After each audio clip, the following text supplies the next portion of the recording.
Subscribe to our YouTube channel and press the bell icon to get the latest updates.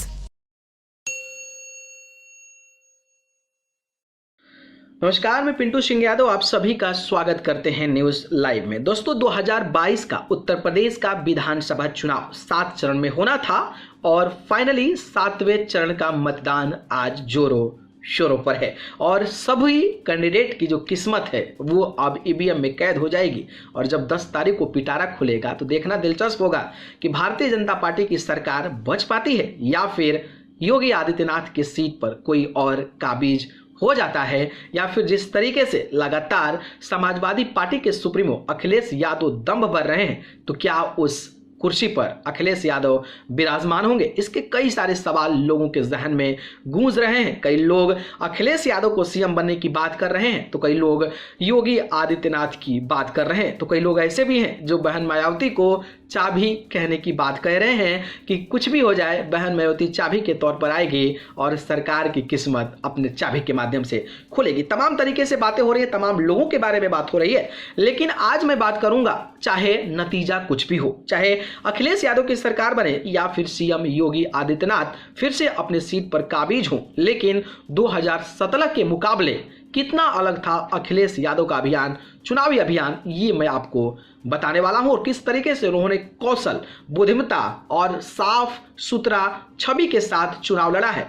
ना वो Bharatiya Janata party के अनपढ़ गंवार नेताओं की तरह इंटर के बाद 12th में एडमिशन कराने की बात करते हो, चाहे पाकिस्तान और बम का कनेक्शन साइकिल से जोड़ देते हैं प्रधानमंत्री मोदी, इस तरीके के एक गंवार वाली भाषा का प्रयोग अखिलेश यादव जो हैं वो नहीं किए हैं। एक पढ़े लिखे ऑनेस्ट ईमानदार के तौर पर पूरा का पूरा उत्तर प्रदेश की राजनीति में अपना स्पीच दिए हैं, लेक्चर दिए हैं, लोगों के रोजगार, लोगों का एजुकेशन, बेरोजगारी और तमाम तरीके की चीजें पर बात किए हैं। हालांकि इसका असर 10 तारीख के नतीजे पर क्या पड़ेगा ये बेहद देखना दिलचस्प होने वाला है। जी हां, बात करें तो चुनाव नतीजे भले ही कुछ भी हो, लेकिन अखिलेश यादव ने चुनावी समर में पिछली बार के मुकाबले बिल्कुल अलग तरीके से चुनाव लड़े हैं। उन्होंने इस बार ज्यादा रणनीतिक कौशल का परिचय दिया है, उन मुद्दों से खुद को दूर रखने की कोशिश की जिनकी वजह से पिछली बार वो सत्ता से बाहर हो गए थे। चुनावी घोषणा पत्र से लेकर प्रत्याशियों के चयन तक और मुद्दों को उछालने से लेकर प्रचार प्रसार तक बेहतर करते नजर आए हैं। अब नतीजे बताएंगे कि ये सारी कवायद आखिरकार अखिलेश यादव की कितनी कामयाब हो पाती है।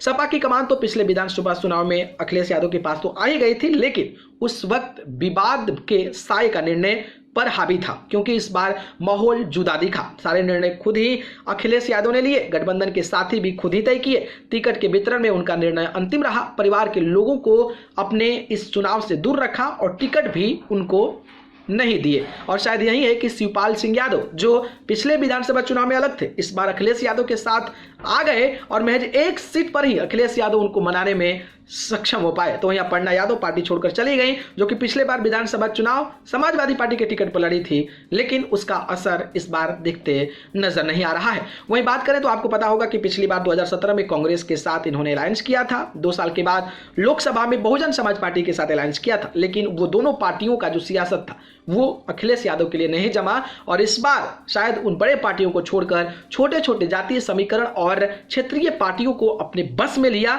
और उनको बेहतर तरीके से शामिल कर चुनाव प्रचार के जो है उन्होंने अहम घोषणाएं और जानकारियां दी है। इसके अलावा चुनावी घोषणाओं में जो है लोक लुभावन वायदे किए हैं। फ्री बिजली की बात कर लें, पेंशन की बात कर लें, बहाली की बात कर लें, ये जो चीजें हैं वो प्रमुखता से अखिलेश यादव ने चुनावी समर में उतारा है। लंबे चौड़े घोषणा पत्रों में इन वायदों पर कितना खर्च होगा वो पूरे आंकड़ों के साथ हिसाब किताब लगाकर जनता को बताया है, ताकि जनता समझ जाए, लोभ में ना आए, बल्कि वो चीजें समझे कि आखिरकार अखिलेश यादव जो कह रहे हैं वो हो सकता है, पॉसिबल है, ताकि जनता का विश्वास जो है वो अपने तरफ आकर्षित कर लिया जाए। वहीं बात करें तो जिन्ना प्रकरण के बाद सपा ने खुद को संभाल लिया था। जब अखिलेश यादव ने जिन्ना का जब बयान दिया था, उस पर भारतीय जनता पार्टी के जो नेता थे वो मानो कि एक रोटी पर बंदर की तरफ टूट पड़े थे और उसी मुद्दे को उछालकर भारतीय जनता पार्टी जो है चाहती थी कि चुनाव जीत जाए। लेकिन उसके बाद अखिलेश यादव ने एकदम जो है डिफेंस की तरह खेला और उन मुद्दे के बाद खुद को संभाल लिया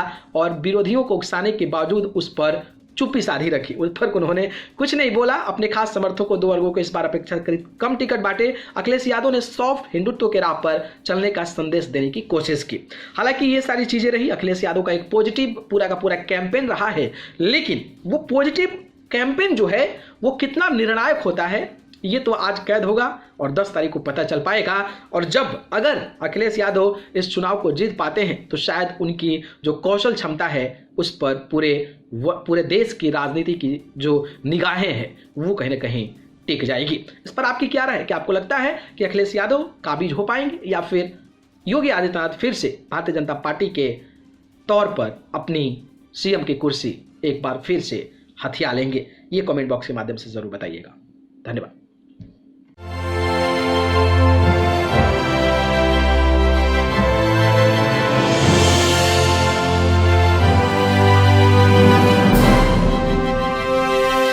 Subscribe to our YouTube channel and press the bell icon to get the latest updates.